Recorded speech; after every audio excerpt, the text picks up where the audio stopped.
Untuk agenda yang ke-7 prioritas nasional yaitu perkuatan pertahanan semesta, anggaran pertahanan 185,2 dari mulai untuk modernisasi alutsista hingga pengembangan industri ketahanan di dalam negeri.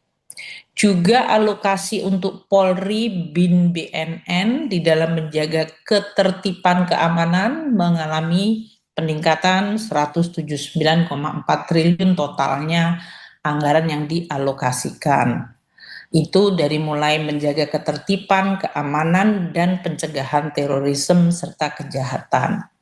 Untuk bidang hukum, Kejaksaan HAM Peradilan termasuk gaji hakim yang disampaikan Bapak Presiden, kita mengalokasikan 60,4 triliun.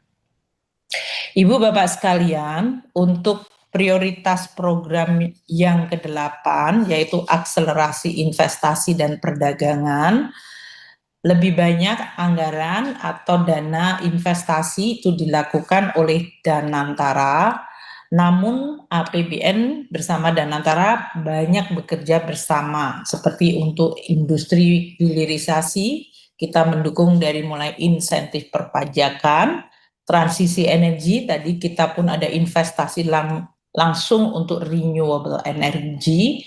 Untuk pertanian kelautan, kita memberikan alokasi anggaran seperti pembangunan desa nelayan, dan untuk program 3 juta rumah, dalam hal ini 770.000 unit rumah akan mendapatkan manfaat langsung dari APBN, dari mulai dalam bentuk pembiayaan FLPP dan pemberian bantuan BSPS dan PPN yang ditanggung pemerintah agar sektor konstruksi perumahan bisa meningkat, termasuk akses kredit usaha rakyat bagi kontraktor skala menengah kecil. Jadi dukungan APBN kepada perumahan itu all out dari sisi penerima atau masyarakatnya yang membeli, yang disubsidi, dari mulai pembiayaannya dengan biaya yang murah, dengan kami memberikan anggaran ke FLPP maupun ke PT SMF untuk mendapatkan blending finance yang murah, hingga pemberian bantuan langsung, grant, dan bahkan menggunakan insentif perpajakan seperti PPN yang ditanggung pemerintah, dan bahkan kredit usaha rakyat dengan bunga murah kepada kontraktornya yang size-nya menengah kecil. Jadi ini adalah all out dari seluruh ekosistem perumahan. Kami juga bersama Danantara terus mendukung dari sisi investasi ketahanan air dan dari sisi pengelolaan sampah, yang ini juga sangat penting. Mungkin yang 15 ini saya cepat saja. APBN memberikan perlindungan sosial sepanjang hayat, terutama bagi segmen masyarakat kita yang tidak mampu. Ini yang disebut pemihakan atau yang disebut perekonomian disusun atas azas kekeluargaan. Kalau bagian dari keluarga kita yaitu bangsa Indonesia yang belum mampu, mereka mendapatkan intervensi dari APBN secara langsung, dari mulai ibu hamil agar supaya kehamilannya selamat, mendapatkan gizi yang baik, sampai anaknya yang lahir pada usia dini sebelum 5 tahun usia sekolah, dan kemudian anak-anaknya usia sekolah dari mulai mendapatkan PKH untuk anak-anak usia sekolah termasuk bantuan sekolah dan makan bergizi gratis, sekolah rakyat bahkan sekarang langsung mengambil agar anak-anak yang miskin bisa mendapatkan kesempatan sekolah yang baik, gizi yang baik. Hingga kartu Indonesia Pintar, yaitu beasiswa untuk anak tidak mampu, kartu Indonesia Kuliah, kemudian jaminan kehilangan pekerjaan, subsidi KUR, subsidi bantuan perumahan, subsidi iuran JKN, itu semuanya untuk usia produktif.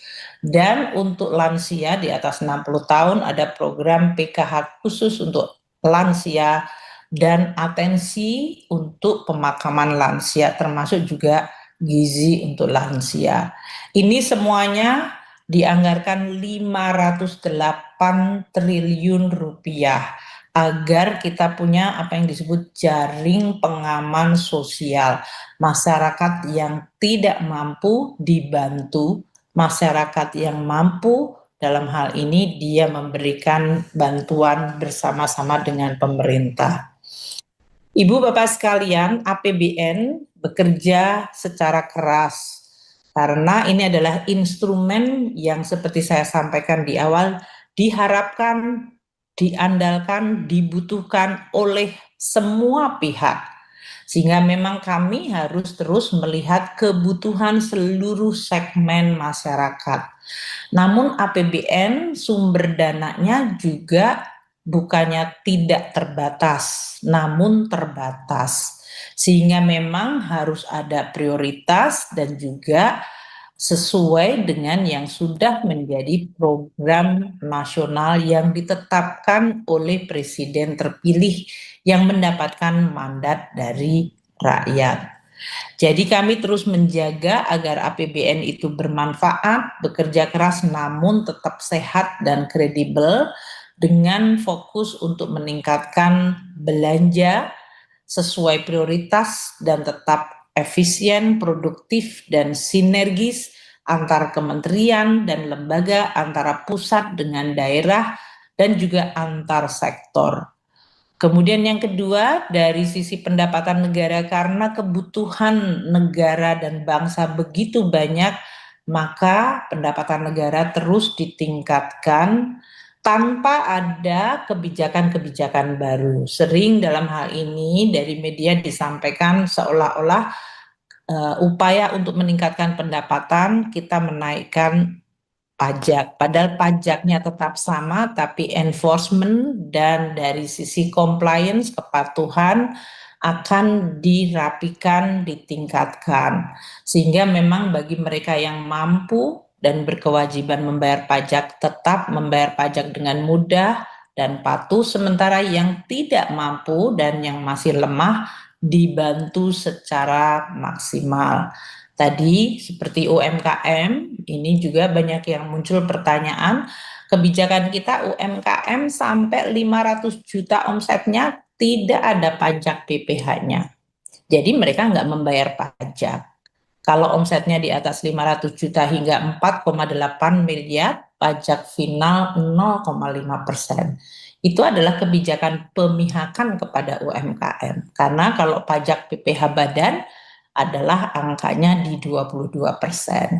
Ini menggambarkan bahwa pendapatan negara tetap dijaga baik, namun pemihakan gotong royong kepada terutama kelompok yang lemah tetap akan diberikan. PPN untuk bidang-bidang kesehatan, pendidikan juga tidak dipungut. Juga untuk masyarakat yang pendapatannya di bawah 60 juta rupiah tidak dipungut pajak. Ini semuanya adalah azas gotong royong, namun kita tetap menjaga tata kelola. Sedangkan bagian ketiga, pembiayaan yang inovatif dan sustainable, artinya tadi defisit kita ukur agar tetap bisa mendukung, menstimulasi, memberikan ekspansi pada ekonomi, agar ekonomi kita tetap bisa berjalan bagus, menciptakan kesempatan kerja, mengurangi kemiskinan, namun dari sisi utang dan pembiayaan tetap aman dan sustainable. Ibu Bapak sekalian, kalau kita lihat belanja pemerintah pusat yang tadi disampaikan oleh Bapak Ketua Komite 4 mencapai 3.136 triliun. Untuk belanja kementerian lembaga mencapai 1.498,3 triliun dibandingkan pagu indikatif yang waktu itu sudah juga kita presentasikan di DPD yang sebesar 1.167,8 triliun terdapat kenaikan. Postur dari belanja pemerintah pusat untuk kebutuhan minimum pemerintahan bisa berjalan, yaitu membayar pegawai 332,8 triliun hingga belanja operasional untuk listrik, air, dan fasilitas perkantoran, hingga operasi pertahanan keamanan seperti perawatan untuk berbagai alat-alat militer, dan untuk pendidikan, yaitu PIP, KIP kuliah yang merupakan kita anggap kebutuhan minimal agar pendidikan tetap bisa terjamin.